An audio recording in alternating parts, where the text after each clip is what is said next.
প্রিয় দর্শক, আহলে হাদিসের নামকরা বক্তা আব্দুর রাজ্জাক বিন ইউসুফ, যিনি বিভিন্ন ওয়াজ ও মাহফিলে জোর জুলুমের বিরুদ্ধে বক্তব্য প্রদান করে থাকেন। তবে এবার তার বিরুদ্ধেই উঠেছে অন্যায়ভাবে মানুষের জমি দখলের ভয়াবহ অভিযোগ। ভুক্তভোগী জমিনের মালিকের মুখ থেকেই শুনুন সেই ঘটনা। মানুষের কাছে বলতেছে আমার বাবা জমিন তারে লেখা দিয়া গেছে। আমার বাবা 1984 সনে মারা গেছে। আমার বাবা 1984 সনে মারা গেছে। তাইলে কবরে থাইকে কি আব্দুর রাজ্জাক বিন ইউসুফ রে দলিল করে দিতে ফেরেশতার মাধ্যমে? ফেরেশতার মাধ্যমে কি দলিল করে দিয়ে গেছে? এটা কোন জায়গায় ওয়াজের মধ্যে বলছে। এবং যারা কমেন্ট করে তারা বলছে আমারে যে দেখেন আপনার বাবা তো জমিন দিয়ে গেছে, তো আমার বাবা কি কবরে থেকে রাজ্জাক বিন ইউসুফ রে ফেরেশতার মাধ্যমে জমি দিয়ে গেছে?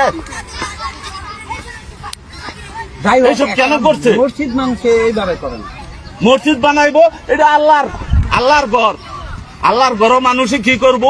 শুধু আল্লাহর ঘরে সেজদা করবো, শুধু চেষ্টা করো। এটার ঘর হইব আল্লাহর ঘর। তো আল্লাহর ঘরের মধ্যে যদি এই অপকর্ম করে ঘর করে, তো ওইটার মধ্যে চেষ্টা করবো মানুষে। আমি ওয়াকফা দিয়ালাম, যাই করবো, কিন্তু আমার পুরার সম্পদের লেগেছে। এই যে এতগুলি সে করছে, কেন করলো? আমারে কেন লাঞ্ছতি করলো? আমারে কেন সন্ত্রাসী দিয়ে মারাইলো? আমারে কেন মারাইলো? আমি কি অপরাধ দিছিলাম? আমার সম্পদ দেয়া হ্যাঁ জমিন বাউন্ডারি দিয়া জোর করে বাউন্ডারি দিছে। এলাকার সন্ত্রাসী দিয়া 16 লক্ষ টাকা খরচ করে এই বাউন্ডারি দিছে। বাউন্ডারি ওয়াল দেওয়ার সময় আমরা এটার প্রতিবাদ করতাম। আমরা নিজেরা নাম হইরা আমি দূরে থাকি। একদিন আমি কাপড় নিয়ে আসছি। কাপড় নিয়ে আমি এই জায়গায় আইসা বলছি, কে আসস? আমার মেরে লাবি মা। কার এত বড় ক্ষমতা আছে আমার মেরেলা?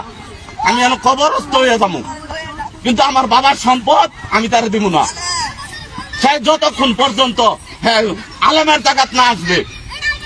কেন জুলুম করব? ওয়াজের মধ্যে তো বলতে আছে মানুষে, ওয়াজের মধ্যে মানুষে বলতে আছে জুলুম। উমুকে জুলুম করছে, সুমুকে জুলুম করছে, নিজে যে জুলুম করতেছে এইটা দুনিয়াবাসী দেয় না? দুনিয়াবাসী দেখতেছে না? কেন করলো? কেন আমার জমিনে কাজ করবো সে জোর করে? সে একজন আলেম হইয়া? আমি কি অপরাধী?